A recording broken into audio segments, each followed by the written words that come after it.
aujourd'hui, les personnes qui font l'aération, on appelle ça des nutritionnistes. Il n'y a pas de nom pour ce que fait le vétérinaire, mais en réalité, la nutrition, c'est le domaine réservé à la médecine vétérinaire.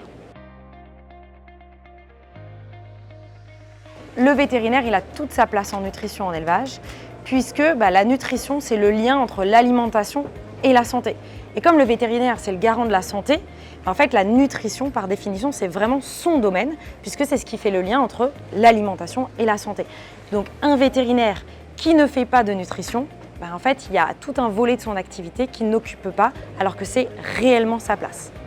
Je trouve qu'en élevage, aujourd'hui, on a une confusion parce que les personnes qui font les rations, on appelle ça des nutritionnistes. En humaine, celui qui fait les rations, c'est un diététicien et le nutritionniste, c'est un médecin qui fait le lien entre l'alimentation et la santé. Et donc, comme aujourd'hui, les personnes qui font les rations, on appelle ça des nutritionnistes, il n'y a pas de nom pour ce que fait le vétérinaire, mais en réalité, la nutrition, c'est le domaine réservé à la médecine vétérinaire. Pour s'impliquer davantage en nutrition, à mon sens, le plus évident pour un vétérinaire pour commencer, c'est de raccrocher la nutrition au suivi de reproduction parce que généralement, les vétérinaires qui commencent du suivi en élevage commencent par le suivi repro et il y a beaucoup de troubles alimentaires qui vont impacter négativement la reproduction puisque la reproduction, elle est impactée par la